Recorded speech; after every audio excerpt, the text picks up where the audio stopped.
Hi guys, 'di ba na-share ko sa inyo nakaraang araw yung pinropagate natin na buto ng ating white mellow.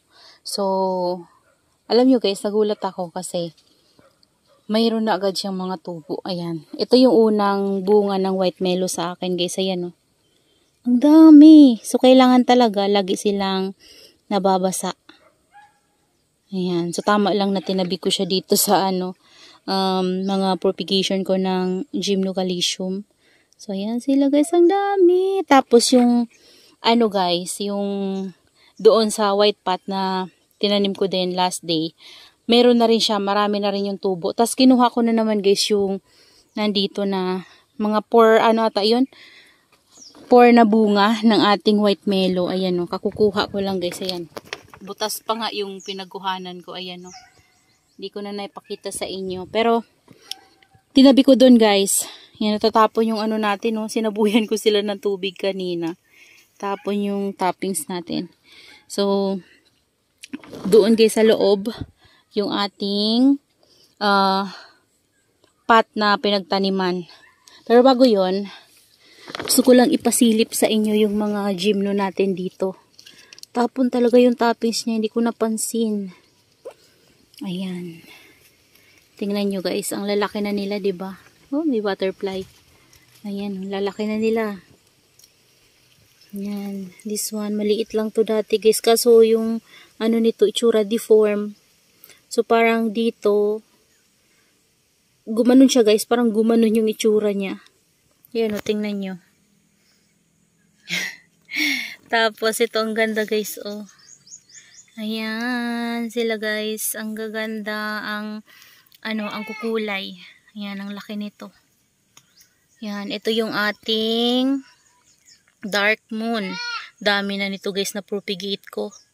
Kasi ang dami nitong babies, so, mga kinuha ko na at lumaki na talaga siya sa atin. Kaya naripat ko na siya dyan sa big pot na yan. Oh. Kasi dati ganito yung pot niya, napuno na niya.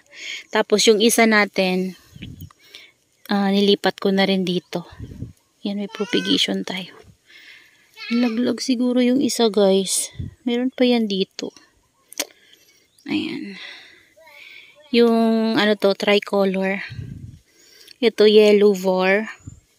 Yan, ito naman pa-columnar guys. Oh. Yan.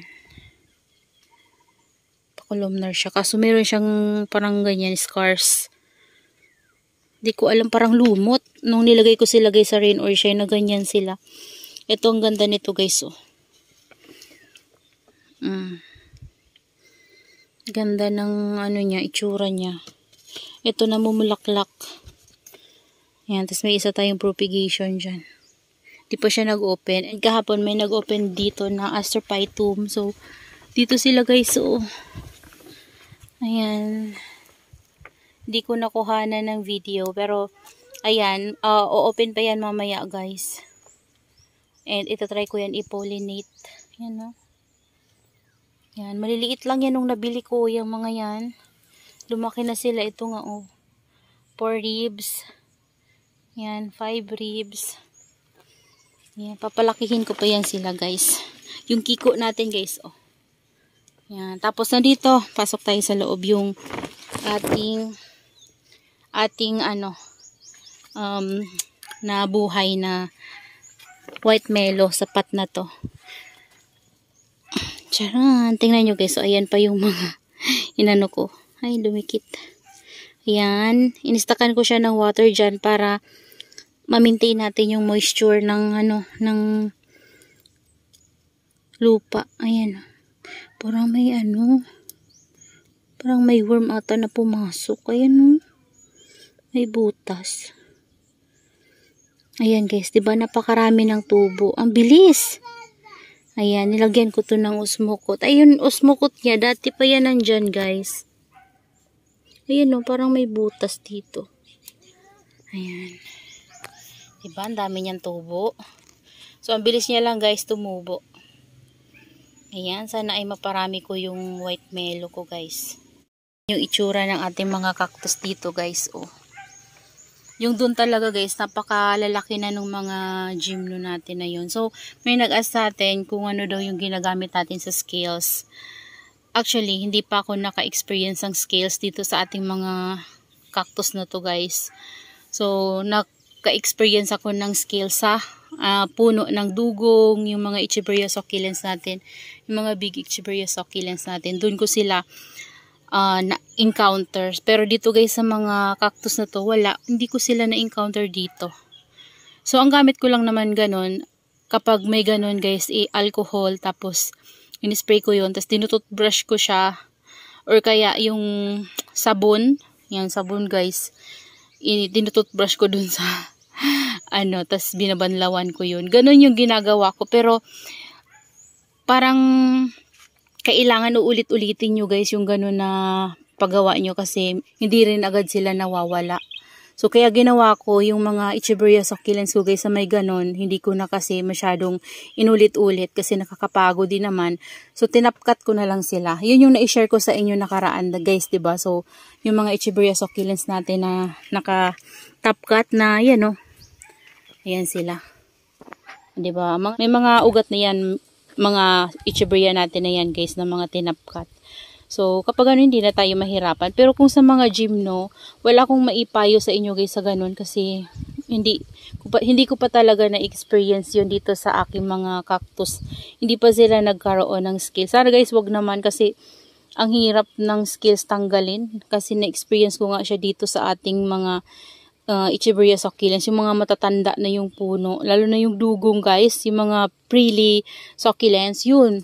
Ano talaga, lapitin ng ganun guys sa pinakapuno. Dito naman guys sa mga Echeveria succulents natin na ganito, yung mga rosette type guys na ganyan, wala pa naman akong na-experience na ganun. Sa saan ba yun? Si Pink Crew, yun yung nagkaroon, pero yung the rest na mga ganito, wala naman. Ayan guys, so. Ayan. Ang ganda nila guys. Yan yung natatanggap nila ng 9 AM in the morning. Ayan guys.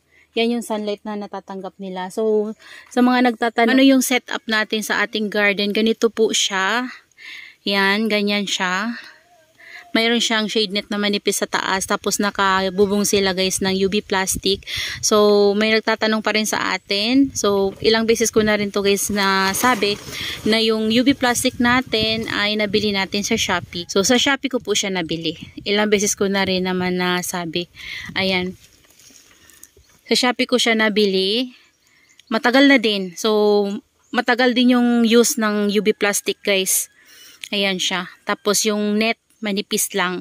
Para ganyan guys yung sunlight na matatanggap nila. O, naka full sun sila dito kapag ganitong oras. Full sun. Pagdating ng 8 hanggang hapon na yun guys.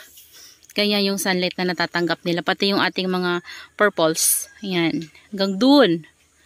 Ayan. Yung dun guys, rain or shine na yun. Yung dun banda. Kasi wala nang bubong dun. Dito lang.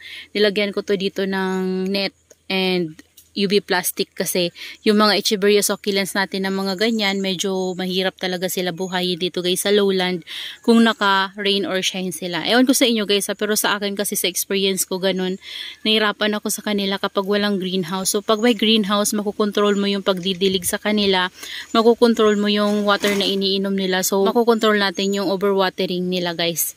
Hindi sila ma-overwater kapag naka greenhouse. Ayan, 'di ba?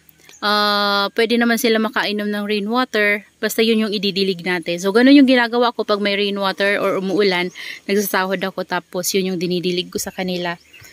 At that moment guys, kapag umulan dito, nagsasahod ako tapos yun din yung pagdilig ko para lahat sila makakainom ng rainwater din. Kahit na hindi sila nauulanan, rainwater pa rin yung naiinom nila, 'di ba?